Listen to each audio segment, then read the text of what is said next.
childhood up, we have had to conform to a certain social game. And so we're in a constant state of competition. Good assistance, secret. You can't make a mistake.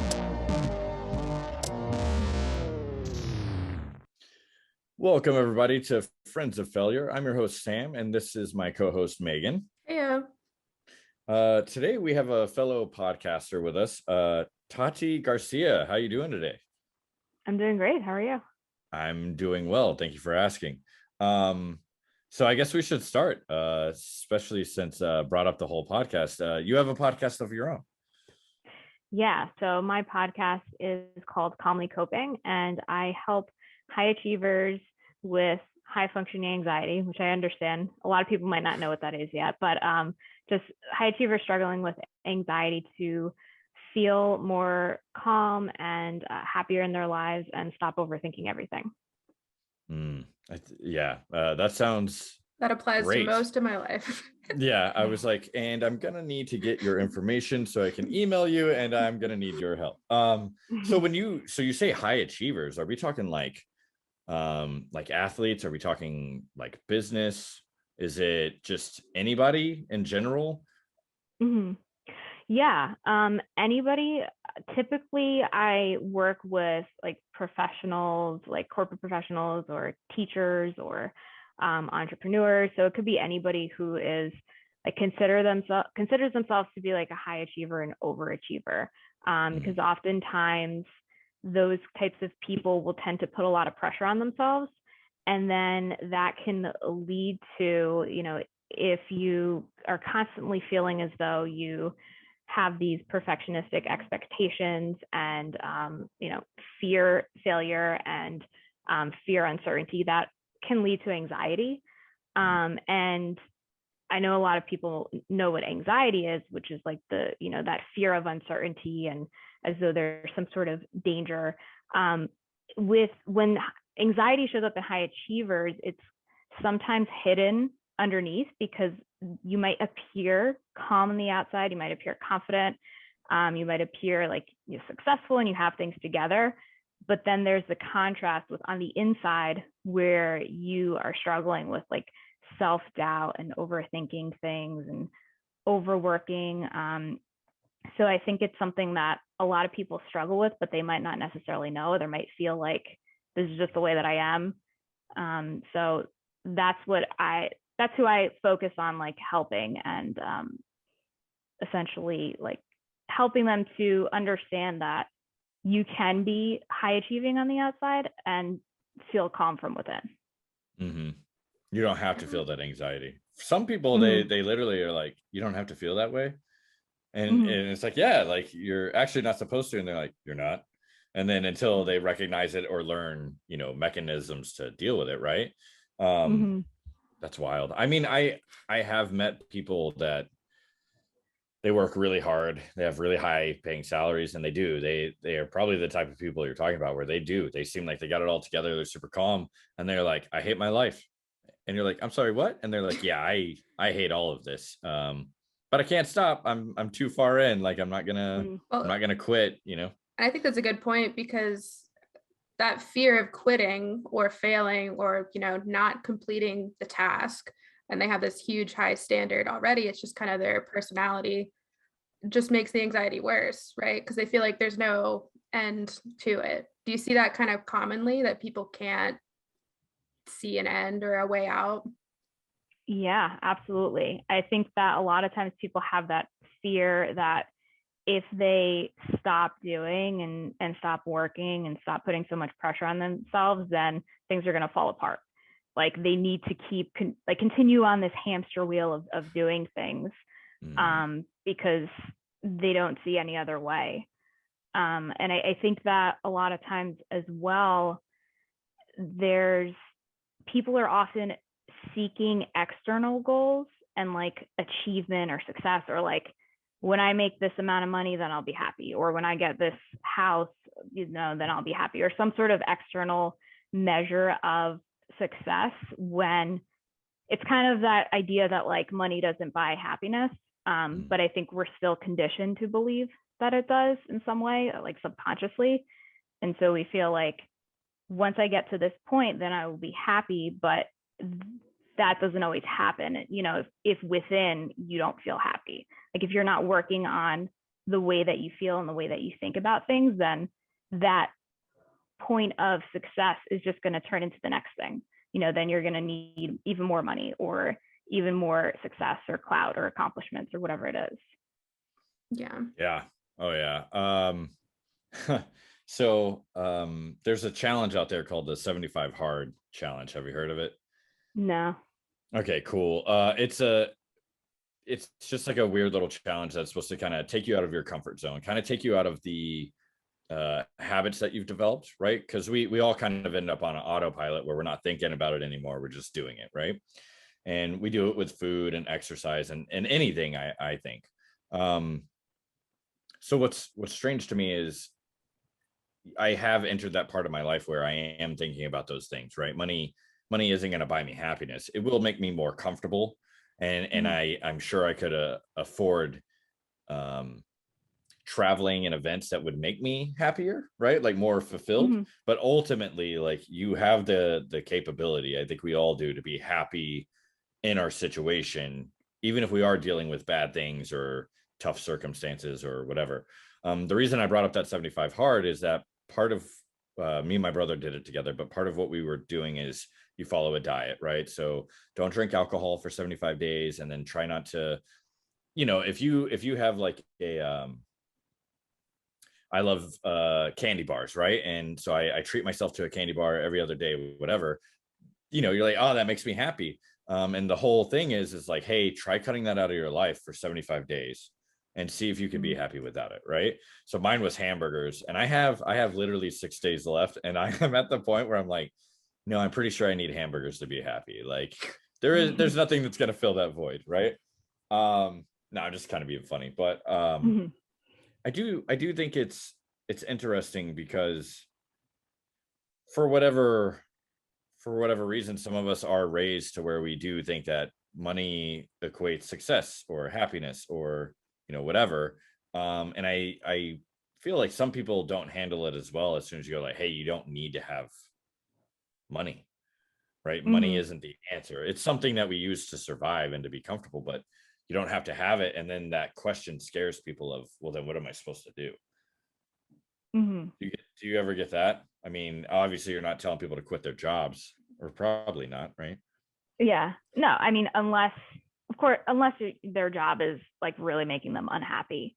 But, you know, I definitely agree with what you're saying, that money is important to feel comfortable, you know, as long as you feel comfortable. And, you know, money can provide freedom, and, you know, it's definitely a resource that's important. I don't think that, you know, money is completely unimportant. I think it's the intention behind why people are desiring more, you know, or desiring money, because I think in today's society, we're so in this mindset of instant gratification and quick fixes. And so when people think like, this is the answer to my problems, like if I make this much money, like that's one example, but it could be if I, you know, do this program, you know, like the program you're talking about, like this is the answer to my problems. Not saying that it's completely unhelpful, because those things are important, but it's just when, hopefully I'm explaining it right, but like it's when the intention underneath it is like, this external thing is going to make me happier. It's related to something you've done internally. It's not just this surface level, this is what I'm supposed to do. And I get that a lot. It kind of feels like we live in a warped version of the American dream, where like everyone wants to reach, like, I need this kind of house and this kind of car and wear these kind of clothes, and then I'm going to feel like I've made it. I feel like I've either gotten out of a hard situation or I can stand up on my own, whatever fits your life. But a lot of people get stuck in that loop without thinking, oh, maybe I should work through, this childhood issue or this trauma I went through, or how I handle relationships or a lack of deep relationships. And they get to that end goal and they're not fulfilled and they can't figure out why. And it's because they haven't done that other work. Yeah. Mm-hmm. Yeah, absolutely. And I think that work is important because like you bring up things like childhood trauma and, relationships and past experiences, and the experiences we have in childhood, that's essentially like the framework for how we live our lives if we're on autopilot. If we're not thinking about and bringing awareness to it, then you're going to just continue to repeat those same patterns that you learned in childhood and in your upbringing. So, then it just turns into this like cycle of just like going through life with like a blindfold on, essentially. Yeah. I really liked you using the word awareness because that's ultimately what it is. And I do think that sometimes developing that awareness, because I don't know how long I was on autopilot, but then one day I was like, something is really wrong here. And I started asking questions, and it leads you to a lot of the answers I think we're looking for are within, but we don't know how to navigate ourselves because we don't get taught that. They're like, hey man, this is how you get a job. This is how you work. This is how you don't lose that job. And you're like, yeah, but I'm kind of messed up inside. And they're like, great, keep making that money. You know what I'm saying? And I think it's weird because I feel like I'm late in life, trying to discover these things about myself, or not only identify and produce like an awareness of this is who I am, this is why I'm this way, and this is how you can change it. Because I do go back to, I think there's a lot of people who they don't ask the question of, hey, is something wrong here? And then the other thing is even if they identify something's wrong, they don't believe they can change it. I see that with people like clients, right? Like, hey, I'm trying to get more muscle, but like I have way too high of a metabolism. Like there's no way I can get bigger. Or, hey, I gained way too much weight. I can't lose this weight. Like it's impossible. And it's like, you can do it. Anybody can do it. It's just, we all have to kind of figure out which path we have to take to achieve it. Right. Because I mean, you don't have just a one size fits all for helping the clients that you help, right? Absolutely not. Yeah. It's completely dependent on the person. And, I think speaking to what you're saying about like your clients who want to make changes, when I'm working with clients in therapy and in coaching, it's the most important thing is that the client wants to make a change and is ready to make a change, because I can teach them tools and, I can listen to them, but if they're still resistant to making change and don't believe that they can make a change, then nothing's going to change. Amen. I 100%. Yeah, that's how I got. Yeah, exactly. That's how I got into therapy. Is for a while I knew that I needed to go deal with some stuff, but I never had that drive to actually action on it. And then I went through kind of like a small near-death experience. I spun my car out on some ice over a bridge and it scared me. And literally within that month, I booked therapy and I was like, I don't want to wait on this anymore. I need to do this. I want to do this. And initially it was something I was super scared of, because I grew up with a family that it wasn't normalized. They weren't against it, but their parents didn't, really believe in therapy, and they didn't get therapy themselves. So it wasn't in the norm, or anything I was raised with.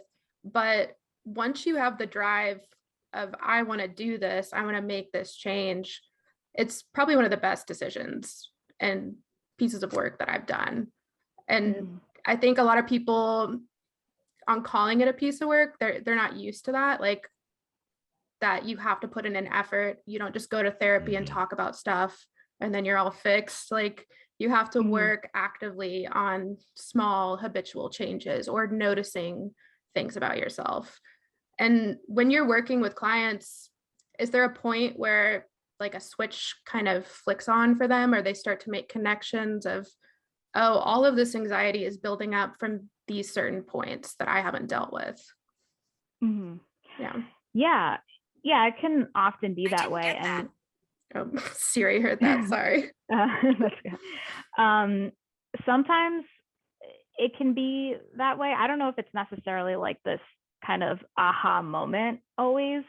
I think a lot of times it's just the repetition, because I think that's how our brains change and learn, through like the repeating and learning new ways of thinking about things and seeing things. That's a process that occurs in therapy. But speaking to what you're saying about like that moment for you where things change and you realize you needed to seek out therapy, a lot of times that can be the case for people, where essentially what it's called is like a felt need.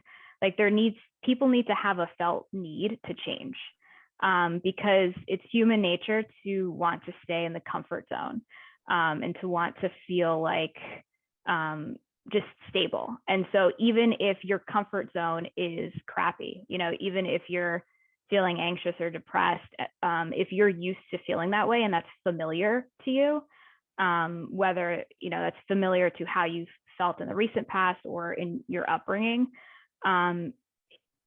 it's human nature to want to remain that way. So unless something happens where you feel like internally you want to make a change, but a lot of times it can be something external that makes you feel as though like this moment of like, wow, I need to make a change. And a lot of times I think that can be the trigger for somebody to seek out help, because just that act of seeking out help it takes a lot of courage, and it's really hard to admit, because I think a lot of people can see it as a sign of weakness, and it feels really vulnerable to say that like I can't do things on my own. But I think that's a limiting belief that people have, because it's really not a sign of weakness. It's a sign that you're actually acknowledging that you can't do it on your own, which is, nobody can. Yeah. Oh yeah. It's a huge misconception of, so it's a huge misconception because people, they do feel weird. Like if they bring up like, hey, I'm in therapy, or, hey, I guess I'll compare it to, I'm a personal trainer, right? And there'll be people who they're like, oh yeah, I love being able to go like, this is my personal trainer, this is what he made me do, like he kicked my butt, or he's making me eat this and I'm doing that, and like they're willing to spend the money to get that help and that coaching, right? And some people just openly admit that it's kind of like a status symbol, right? Like, hey, I can afford a trainer, and like, look at these results I'm getting. I'm sure there's got to be a space somewhere where people are like, hey, like I have a therapist, and like I'm doing this work on myself and I'm getting better, and like, you know what I mean? Like it's that's how I want to be. Yeah, I'd be like the personal trainer bragging, but hey, I got therapy. Did you get therapy? Therapy yesterday. Who's your therapist? I had some rude awakenings yesterday. I think there's just so many weird things that get put into our heads based off TV, the radio, right? The movies we watch, and we feel that we have to identify in some kind of weird spectrum that's not even like real, right? Like real life is totally different than entertainment, right? So one thing that I'm curious about, right? How long have you been doing this for? I will answer that question. I'm sorry. In 1 second, my headphones are telling me they're about to die. I should have charged them. No, you're okay. You guys edit this. So. Oh yeah, we can totally edit this part. Totally fine. So we can just start off from the question and then go from there again. Okay, sorry about that. Let me just. No, you're okay. This happens. Yeah. My Apple Watch just went off, so we're doing good. Google interrupts. Siri likes to interrupt. I probably shouldn't have said either one of those words. Oh God. Okay. All right. So I'm all good now. Sorry about that. Okay. No, you're good. So you said, how long have I been doing this for? Yes. So I have been working in the field of mental health for about 10, 11 years now. And I've been working in different capacities. Like I started working with clients with severe mental illness, like schizophrenia and bipolar disorder. And then after I got my degree in mental health counseling and my license, I was working with mostly families and children who had been psychiatrically hospitalized. So mostly struggling with anxiety and depression. And that was when I was working for a nonprofit. And then after that, a few years ago, I went into private practice. So now I'm working only with adults struggling with anxiety and trauma. And then I also have a coaching business where I help those high achievers with high functioning anxiety. Wow. Okay. I have a question. So your specialty now is trauma and anxiety. Mm-hmm. Do you see a big correlation in that? Yeah. And, PTSD or post-traumatic stress disorder is an anxiety disorder. And, a lot of times when people experience trauma, it could be a one-time event. It could be something like getting in a car accident, or it could be chronic trauma. Maybe they experienced emotional or physical abuse or neglect when they were growing up in their childhood.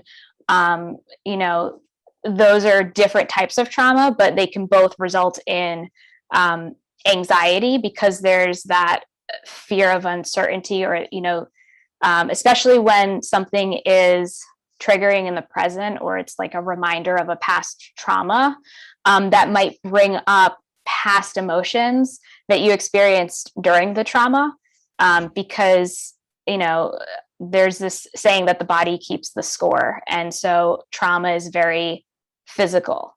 And so when you experience a reminder of a past trauma, your body is kind of behaving as though it's happening in the present, especially if you are suffering with PTSD. But trauma can also bring about depression as well. So it really depends on the person, the experience, and how they've processed it, if they've gotten treatment for it. Okay. Yeah. Yeah. Absolutely. Yeah. So it seems kind of like maybe this was sort of a calling for you, right? Like you didn't do this overnight. You had to stay with it, right? I am curious, were there any moments where like you kind of second guessed doing this as like something I would say at this point, it's probably like a career, right? Mm-hmm. Yeah. Was there any point in time where you're kind of like, what am I doing? Or since you've like from the get-go, you started and you're like, this is my life now? That's a good question. I think that when I first started going into and helping those, when I was doing the intensive therapy of helping like children and adolescents who had been psychiatrically hospitalized, and I was doing a lot of family therapy, because anytime you're working with children and adolescents, it's not just treating them, it's the whole family, because, that's their life that, is influencing them, and the family dynamics. At that point was when I think it was because I was learning the most and experiencing like the most discomfort, just, being a new therapist and, working with these families with serious problems, where I was like super anxious and uncomfortable, and just thinking like, there's a lot of responsibility. Like, what if I mess up these kids' lives? Like, what if I say the wrong thing? Like, I would leave sessions like overthinking things. Like, did I say something stupid? Like, should I have said something different? And just like that whole process of like those first few years where I was like fresh out of grad school and like actually in these serious situations, it was, I don't know if I was like saying maybe I should do something else, but I was just like really doubting myself a lot, and like really in that phase of like trying to figure things out, and I guess like the growing pains of learning something new. And did it feel like high stakes, high failure risk a little bit, just because of the people you were working with? Yeah, I would say so. Because especially when I was working with, because a lot of times, when somebody is psychiatrically hospitalized, it's because they're a risk to themselves or somebody else. So a lot of times these kids were suicidal. And so that's scary, of course, to cope with that at all. And to feel like, of course, it wasn't my responsibility to fix them, but, I was there to help them. So, there's higher stakes when, I've been in sessions where a child will tell me that they were actively suicidal. And then that's the point where I have to like go into emergency mode and like, you know, bring the parent in and then contact my supervisor and say, you know, determine, do we have to send this child to the hospital? Are they safe to go home? I think it was those kind of stakes where there was a very real danger because I wanted to make sure that my clients were safe. Yeah. Man. That's some scary stuff right there. You know, there are things that approach us in life. And one thing that I heard or was told or read somewhere, whatever, is that things are presented to you in life because you can handle it, right? And that doesn't mean you're gonna do it perfectly. It doesn't mean you're not gonna drop the ball maybe several times, right? But you know, I think we all have a very unique reason for being here, right? And we all have to kind of figure that out, right? For some people it's religion or family or selves or, you know, whatever it is, spirituality, right? And I think it's interesting because when I was younger, I used to have these feelings and thoughts that, you know, I wanted to be something really extravagant, right? Like maybe like a professional athlete or, you know, whatever else I wanted to be an astronaut, right? That's all what kids want to be, right? But as I got older, I kind of fell in love with the gym, and I fell in love with physical activity, and I fell in love with people who wanted to get better, like they wanted to be a better version of themselves. But I've never had anyone where it was like, hey, this person is like, they are endangering themselves, right? Like they nobody's going to come up to me like, they're not doing physical activity, like they're a danger to themselves. And I'm like, oh my God, I have to teach them how to do a push-up, right? And so I am kind of grateful that the calling that I had was a little bit simpler, right? I can't even wrap my head around trying to process navigating a person that's in that zone, right? Which you have like training and at this point experience dealing with that, but Yeah, that's gotta be wild. When you were a kid, did you ever imagine like this is who you were gonna be? absolutely not. And it's funny that you say you wanted to be an astronaut because I used to want to be an astronaut when I was a kid, but I was in Really? like elementary school. Yeah. And then here you are. Yeah. Yeah. Yeah. I actually didn't like until I was in college. I was always interested in like how the mind worked and what made some people more resilient in coping with trauma, like people who maybe had similar experiences, but then, you know, ended up coping with it in different ways. And I think that's kind of what led me into studying psychology, and I double majored in criminal justice. And then kind of going into this route. But when I was younger, I had no idea that like, or no interest in being a therapist or any of this. Right. I would love to hear that story of like the kid who was 5 and was like, Mom, Dad, I know what I want to be when I grow up. And they're like, what is that? And they're like, a therapist. They're like, you're 5. Why do you want that? But I'm grateful for him. So I'm currently seeking, like I want to start doing therapy. And the way I'm looking at it is that, I know I need it and I need that help and that guidance. Right. But the way I'm looking at it is I'm trying to find a personal trainer. That's what I'm trying to do. Right. I'm trying to find my personal trainer for my brain and for dealing with whatever I'm dealing with. And I don't know. I think that changes. It's not like I'm sick and I need to be fixed. It's your perspective on it. Yeah. It's how you relate it to your life. Yeah. Yeah. Like I'm just trying to make a better version of myself. And, you know, I'm tired of pretending like I'm just going to do it all by myself. I'm going to go on Google and just figure it all out, you know? I think it's a healthy way to look at it compared to how society overall looks at it. If the larger majority just kind of went, oh, I'm going to work out my feelings and my emotions and how I cope with them with a professional, someone who's very educated, who knows how to do these things, because I can only Google so much and fix so much on my own.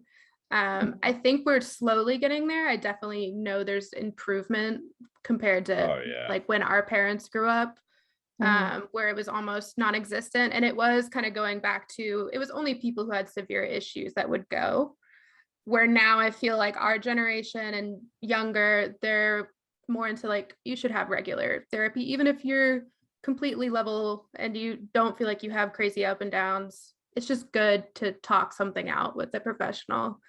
And it reminds me of one of my close friends' moms. She knew I was going to therapy after like a big thing had happened. And then like a few years later, my friend mentioned it in passing. And her mom was like, why is she still in therapy? Like, what's wrong? Why would she still be going? And my friend and I thought it was funny because we're like, oh, they just don't get it. But it is kind of that gap of people understanding you don't only have to go in crisis if you can go to maintain too. And I don't go every week anymore. I go every other. It's just a maintenance of, you know, getting that third party, non-biased professional opinion on all that overthinking that goes on very naturally in the human brain. Yeah, absolutely. And I agree with what you're saying that, you know, there, especially in our parents' generation, like there was that stigma that like, you know, just about not even talking about your emotions or how you're feeling, or that you need to have serious problems to go to therapy. And, you know, luckily that's been improving a lot. I think over the past 10 years, I'm not sure if it's because of social media or anything, or the internet or anything like that, but you know, I think that there's definitely less of a stigma, which is great. And you know, I think that a lot of times it's common for people to think that like my problems aren't big enough to warrant like seeking out help, like I can manage it on my own. And I think there's a big difference with, you know, physical health and like medical health versus mental health. You know, if you have a problem with like you break your leg or something, it's like common sense, like you're going to go to the doctor, you're going to go get help.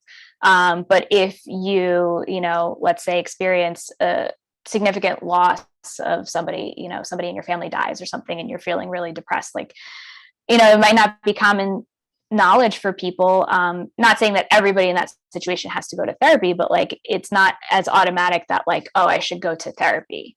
Or if you're struggling with like significant anxiety and like stress, and like, you know, it's more normalized that like you're just not managing things well, you know, and you just need to kind of figure it out on your own. And now with Google all your problems. But I think it's like the last resort that people think of is to seek out help. And hopefully, you know, I definitely think that's changing. But I think that can be the case in some situations. And you bring up a good point. I kind of want to own my own failure on that. I was one of those people because I did lose someone in my immediate family. And for years, I didn't deal with it. And it started to manifest in extreme anxiety, like over time. I was definitely, you know, predisposed to that before, but I never had a panic attack. I never took medication. Like it never became a big thing. But after that loss and kind of neglecting that, it kept surfacing and I kept pushing it off. Like, it's fine. It's fine. I'm coping. Like, I can still work. I can still go to school or whatever I was doing at that time. But yeah, eventually you get to critical mass and you have to go. And I hope people listening can just realize that you can do it beforehand. And it can be, like you said, a much smaller thing. It could just be, hey, I'm feeling anxious and I don't know why. And nothing big has happened, but you want to get to the bottom of that and make it, you know, a little bit better over time. So one thing that's crazy to me is I tell people all the time, like, hey, we've all been through stuff. And maybe it did, like, maybe some people would be like, how did that not mess you up? And you're like, I don't know, man. I'm good. And they are like, they're genuinely like, they're like, nah, dude, like this happened to me, but I'm okay. Like I function fine. But then, you know, I had to kind of look at something that happened in my life and kind of acknowledge to myself that, hey, it's okay that you have this reaction to what happened. And I opened a can of worms that was like, okay, well, look at the big picture. Look at your whole life and like, think about what's happened to you and how you are now and the correlation, whatever. I'm not a therapist. I'm not like a professional. I am not trying to self-diagnose anything, right? But I do realize and accept that there are things that happen to you that might have been traumatic that for other people it's not, right? And that's totally fine. But where I suddenly started to feel isolated and alone was that it was like one event, and then I was like, well, there's like 2 or 3 events, and then there's like, oh my God, there's all these times, and these little things added up, and kind of over time it was an event. And you feel like you're the only one. Like, why am I so weak? Why couldn't I handle it, or whatever? And then you realize, like, you can look at your friends, your family, strangers, TV, but like there are people that drink every single day. And they're not drinking because they're like, hey, we're out at the club, we're having a good time, or hey, it's my other buddy's birthday. It's like they're drinking because they're trying to cope with the day in, day out life. And part of that is coping with things from a long time ago. That's just, it's sitting there and it's festering, and it might be getting worse. It might just be a slow burn. I don't know, but I do think we all have a breaking point. And so like I'm in my early 30s, and I realize that I'm not going to make it to 50 if I don't sort out some of this stuff. Like I'm going to go crazy, right? Like I'm going to hit a breaking point, and somebody's got to help you kind of sort through that. And so it's strange because we have entered a world where, I mean, I've seen advertisements for kind of what we're doing, right? We're having a conversation, but you do it with a professional. Do you guys know what I'm talking about? Like, Oh, like the online therapist thing? yeah, like so the one that pops into my head is there's 2 of them, Michael Phelps and the lead singer of Paramore. Oh, BetterHelp you're talking about, or Talkspace, one of those? Yeah. And so like they kind of like have this commercial where they're trying not to be too serious, but they're like, hey, look, you can get help and you don't have to leave the home, which that freaks me out. I need to be like in a room with someone, and I need to kind of like feel their vibe, right? Because I need to trust somebody that's going to be digging around in there and like helping me sort out stuff. But that's something else too that I'm curious, I guess, in your line of work. I mean, you have to gain these people's trust. I mean, I'm sure they usually reach out to you, and so they're already seeking it. But then you have to convince them, like, hey, like I got this. Do you ever have struggles with that, or is that usually because they're looking for the help, they just kind of let you in and you do your magic? So I used to have a lot more of a struggle with that when I was working with children and adolescents, and I also used to work with, like I was in the juvenile fire prevention program. So a lot of times that was adolescents who had to be like court mandated because they had like set fires. And I was also in the anger management program. So anytime somebody is court mandated or like they're younger, they don't always have the drive to be there. And so that's when there's the challenge where you really have to, it's called like building rapport. You really have to build that relationship with them first, to just get them feeling comfortable with you. So it's more, because therapy is essentially, it's a relationship. And Megan, like you said, it's that relationship with somebody who is there to listen to you and to be non-biased and non-judgmental. And so, a big part of that is feeling comfortable with somebody.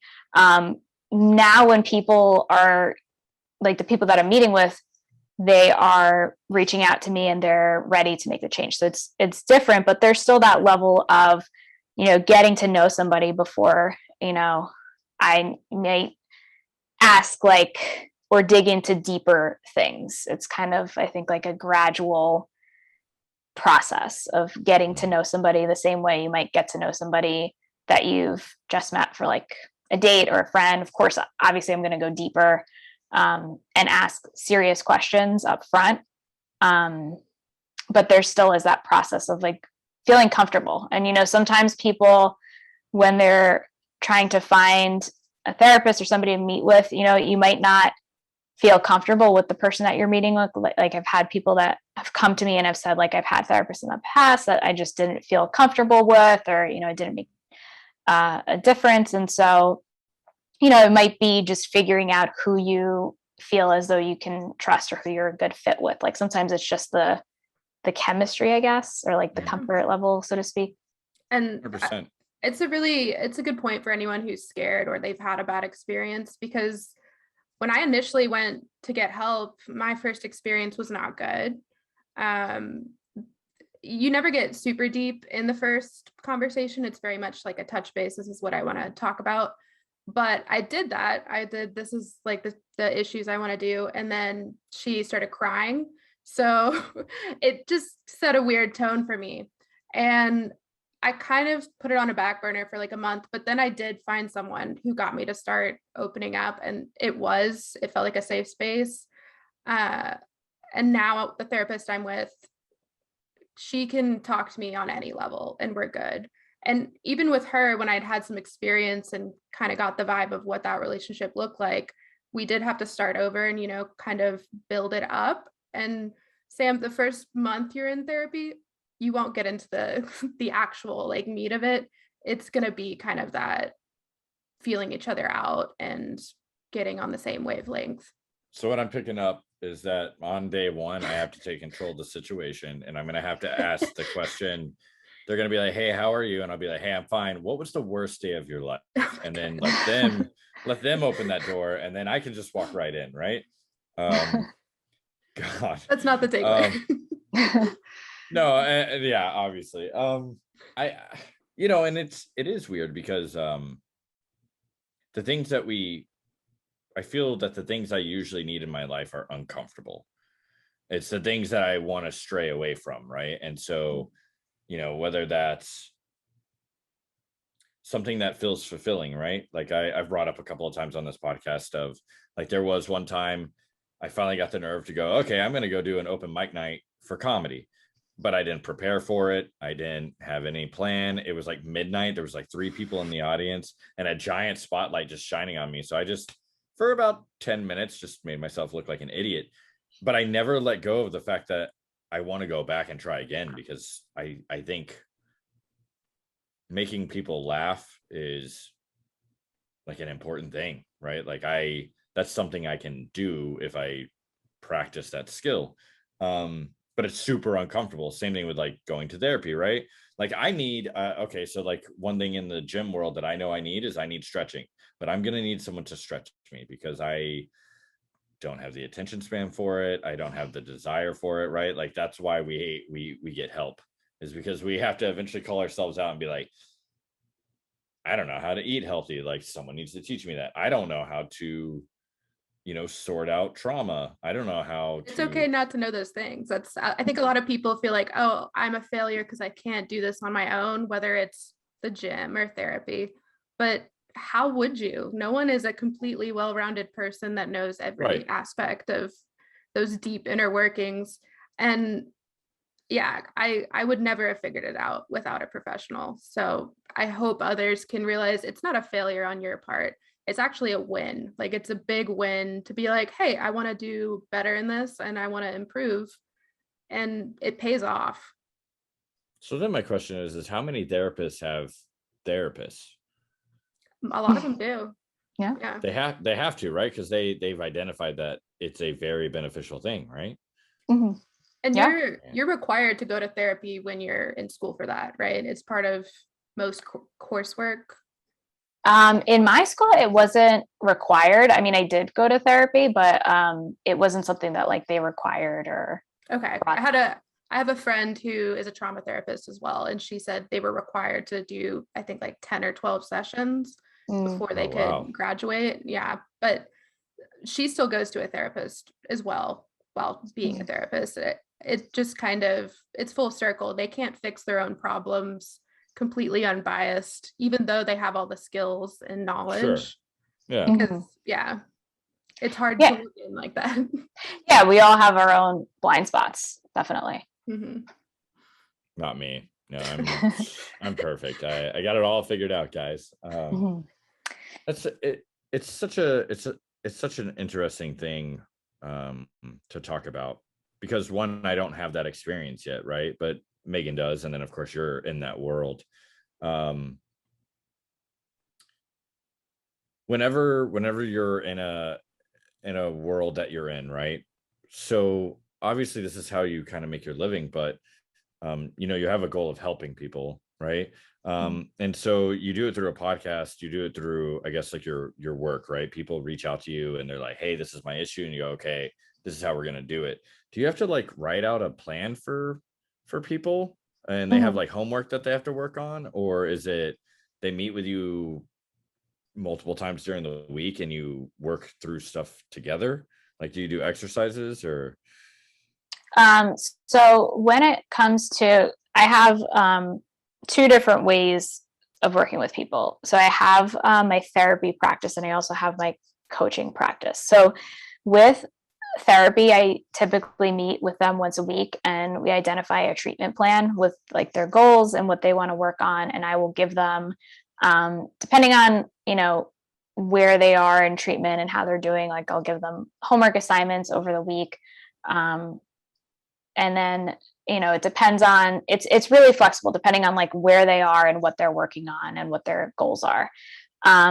With coaching, so the difference between therapy and coaching is that therapy is when you're helping somebody to cope with and manage things like their emotions or mental health disorders like anxiety and depression. When I'm helping people in coaching, those are more of like those high performing people where, they're doing well overall, and I'm kind of helping them to maximize their potential and to, achieve a higher performance. So in those cases, like I have a curriculum of like pre-recorded lessons and courses that I have people go through to educate them, and I have homework in that sense. So it depends on like where people are coming from and how they're choosing to work with me. For my therapy practice, because of my license, I can only work with people that are in my state in New Jersey. But for coaching, it's anybody worldwide. Okay, that makes sense. Because therapy, you can't just willy-nilly get a license to provide therapy, right? Like no. That's probably for the better. Yeah. You'd be having people run around being like, I can handle it, I got this. And that makes sense. I think it's also interesting too, because I eventually got to a point in my life where I attempted going to college multiple times, but I never wanted to be committed to it, so I didn't. And then that felt like failure to me, of like, oh my god, like you didn't go to school. And then I just kind of gave up for a little while, and eventually it was like, hey, it's okay to invest in building yourself, and it doesn't have to be college, right? Like it, I genuinely believe the statement that college is not for everyone. Yeah. I was going to say, I do think that anyone could do it if they just stick to their guns on it, but like, maybe that's not true either. Right. But so, doing things like that, where people like yourself have provided this material where it's like, hey, educating people on start here, work your way through this. There's going to be, you have to consume the material, and then maybe there's like reflection and stuff. And I think that's super great that people are doing that. I mean, I used to be the guy that was the biggest shit talker about the internet. I mean, I used it every day. We all do. But there was a huge problem of I remember even 10 years ago, it used to be like, man, the internet's a great source of information, but be careful. Some of it's not. And everyone joked it was Wikipedia, right? Like, oh, yeah. Wikipedia, right? But now it's to the point where it's like, it's all just wish-wash together. Like it feels like some days I cannot tell the difference between what is real and what isn't real, or if everything is just a little bit of both. You know what I mean? Yeah. And so I think it's really important that you find these people that are professionals that go, hey, like I know what you're trying to find, I know where you're trying to get, here's the map. Yeah. And I think in the last couple of years of my life, I've really relied on individuals like that. Like yourself, right? Where you've created this and you have an ability. Yeah, they've done kind of the groundwork for you. Yeah. And like it's worth paying for, I guess is what my point is, right? Of invest in yourself. You're willing to go buy new shoes and new clothes, like buy new ways to think about stuff. Right? I guess that's what I'm trying to tell people. Go out there and buy new ways to think, guys. And I don't mean drugs. Yeah. I mean, Yeah. And sorry. No, you're good. I was just kind of making noises.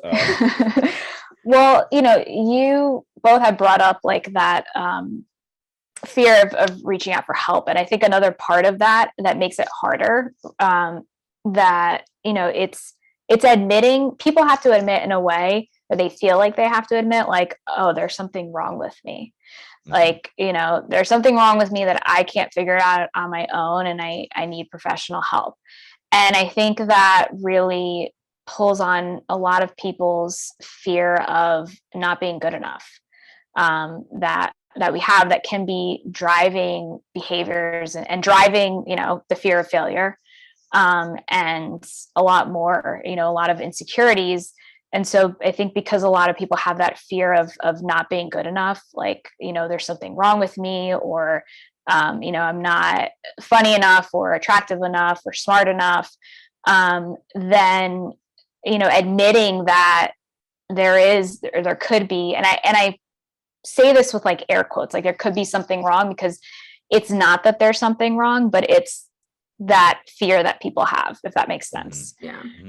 And so they feel as though they're admitting to that. And so that's a vulnerable place to be, and that it's uncomfortable.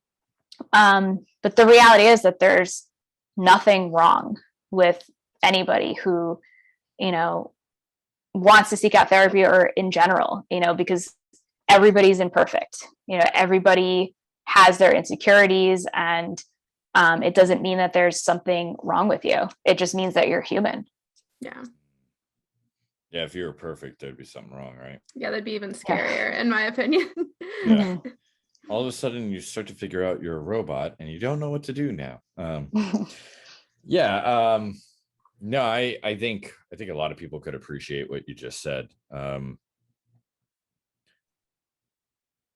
That's another thing that's weird to me with the internet, is social media, where, you know, everyone's talked about this at this point, right? This isn't like a new thing that gets brought up, but the fear of not being enough partially comes from this whole world of it's just fake. And like, it started out with like magazines, right? Where on the cover of magazine, it's, I don't know, whoever, Natalie Portman, right? They put Natalie Portman on there, and she looks flawless because they, you know, they Photoshop stuff. They make it look perfect so that, you know, you look at it and you go, wow, this is great. And then now we all do it ourselves, like on our social media. And even on the days where I'm like, nah, I'm just taking a picture of myself, and I'm like, come on, right? Like, think about it. Even as a guy or a girl, like you'll take a couple of pictures and be like, no, that's not good enough, or like, whatever. I want the best version of myself. And I call myself out on that, and I'm sure millions of people do, where it's like, who cares? Like, we put so much weight on things, right? Like my career, I have to be perfect. I mean, I'm sure that's got to be a common thing with the coaching, though, right? The people you coach, they're all, I'm assuming, more competitive, you know, professionals, and they are comparing themselves, even sometimes outside of social media, just even in their company or their social circle, or where they're trying to climb. And some of that they can't avoid because of their career choice. But how do you help them cope with that? What are some mechanisms that you give them? Yeah, I mean, when it comes to that, like, comparison, a lot of people struggle with that, especially, like you said, when you're in that level of wanting to achieve perfection and be high achieving. And the thing that I share is kind of what you were sharing, Sam, that you know, a lot of times people are sharing like that typical, like, quote unquote highlight reel on social media, and you know, they're not sharing the process that it took to get there. You know, when we see somebody who's successful, there's often this term that, like, oh, they're an overnight success, because that's all we see, when in reality that's usually never the case. You know, you don't see all of the failure underneath it. You know, you don't see all of the years of work that it took to get to where they are. You know, I'm reading a book called Grit, and it's by, I think, like, Angela Duckworth, and she talks about that, where you know, what is underneath people who are experts or who are really successful, and it's really that practice that is a big part of it. that, you know, you have to put a lot of hours of time and hard work into something, and risk failure and risk discomfort in order to achieve those goals. Because a lot of times the things that we want in life require some level of risk. You know, maybe it's risking rejection if it's in a relationship, or it's risking failure if it's in a career or in school or anything else. And so I think that, you know, I try to share and normalize the idea that failure and comparing yourself can be a normal part of life. And, you know, it's all about your perspective. That, you know, how do you know that there aren't other people out there that are looking at you and saying like, wow, I wish that I was like this person, or they look like they have it all together. But because you have a biased perspective of yourself, and you're viewing yourself a lot of times from the lens where you see all your failures and you see all of your insecurities, you think that you're starting off from like this lower level compared to other people, when in reality, most people have that perspective. Yeah, I've interacted with individuals that have done a lot of self-work through therapy or self-exploration. Like, just, you know, it's weird. I had a conversation with myself at one point where it was like, you're just not being honest with yourself. Like you are not looking at things in a realistic and honest perspective. And it was like, okay, well, I'm not lying to myself either. And it's like, you're bending the truth. Like, you know what I mean? Like even a white lie is a lie, right? And so I definitely can appreciate that. I don't know. Like it's weird because I feel like I had to at some point accept that I'm just not going to have all the answers. There's always going to be something where I'm like, you know, I could have done better at this, or I should be doing better at this, right? And just being able to kind of fix the perspective to like, hey, it's okay, right? Like I'm not going to ever be perfect because I don't think that exists, right? Yeah. And if perfect did exist, you'd have to compare yourself to perfect, and then right, it's a conundrum, I think. I don't know, maybe not. So I did want to ask you a question, give you the opportunity that what is like maybe a piece of advice or like a thought or something that you think our listeners should maybe consider or know, maybe from your perspective of the world you're in, or you know, from the perspective maybe people who have had the thought of like, maybe I need therapy, but they, you know, are unsure or whatever. I like to look at things from the lens of what's called self-compassion. And it's essentially being kind to yourself and speaking to yourself as you would to a friend. And a lot of times it's really easy to be hard on ourselves. And, you know, this can be something that we were raised with, or, you know, this idea that you need to be hard on yourself in order to do better and succeed. And a lot of times that just results in you feeling worse. And so I like to give people the advice to speak to themselves and practice speaking to themselves like they would to a friend. It's a lot easier, unfortunately, to be kind to a friend than it is to ourselves. But if you can create that distance and kind of see, well, you know, if I had a friend who was kind of struggling and thinking, should I seek out therapy? Do I need help? What would I tell them? And I think a lot of times it can be easier to look at things from, like you're saying, that realistic and objective perspective, to kind of determine like, how can you start speaking to yourself? And that, I think that can help people to recognize maybe more of like, what is that they really need? Because I think you had said this before, Sam, that we have the answers within. Like we have those answers, and it's funny because I'll often put it on my clients to say like, what would you tell a friend in this situation? And they have like, you know, a great response. And I tell them like, you know, you don't even need me to tell you, like you have these answers. So it's just connecting with that perspective that will allow you to give yourself those answers.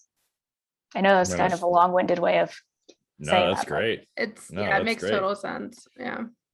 I'm gonna start asking myself that question. Like I'm gonna be in a predicament and I'm gonna go, what would you tell your friend to do? And then I'm gonna answer it and go, That's what I'm going to do. Hopefully that doesn't backfire. We'll see. I don't know. I'll reach out to you and be like, hey, I should have someone else ask me that question.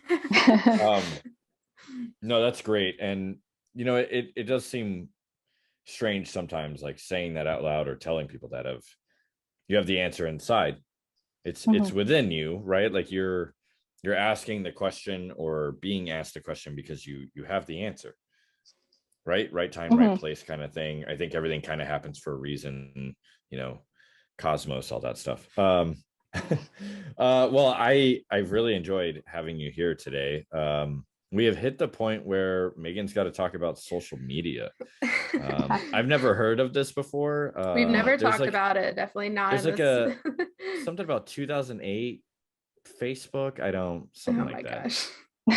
Every single episode. So yeah, our socials, you can find us on pretty much everything. I won't list them all out, at Friends of Failure. And we'd also like to invite you guys to give us a rating, subscribe if you enjoy it. And on those ratings, be just super honest. Let us know what you like, what you don't like, what we could do. Give us ideas. We're totally open to any of it.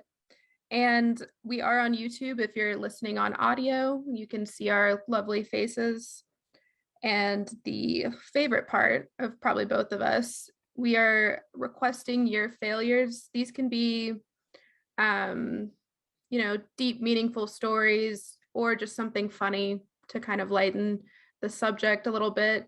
And you can send them into friendsoffailurepodcast@gmail.com, or you can leave a voicemail for our voicemail box we've named Ethel at 916-304-3345. Yeah, 100%. I think the game should be, we ask a question and they answer it. So the question for this episode, if you're listening to this, would be call in and let us know, how has therapy helped you, or what was your experience getting into therapy? That would be it can be anonymous, or you can share who you are and what it meant to you, and you go into as much detail or lack of detail as you would like. Yeah, it's a good one. It's a good question. Yeah, awesome. I'm gonna start doing that every episode, hopefully. This is the only one that happens. Yeah, I was about to say, and he forgets about it. He did one question. Where's the other questions? I need people to answer the questions for me to keep asking them, right?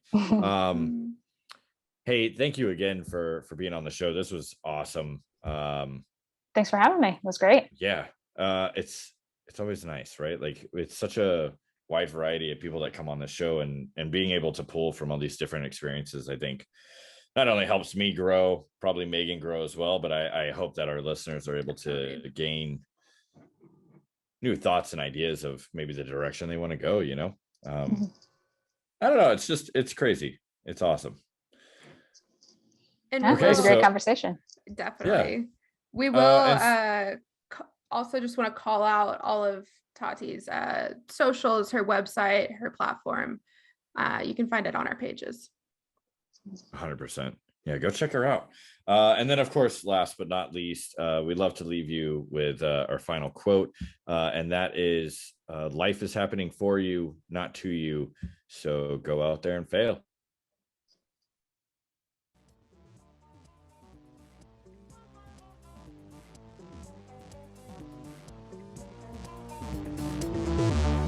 If it's not I'm stronger than you, it's I'm wiser than you, I'm more loving than you, I'm more tolerant than you, I'm more sophisticated than you. It doesn't matter what it is, but this constant competition is going on.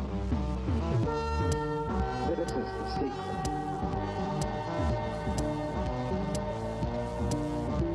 This is the secret.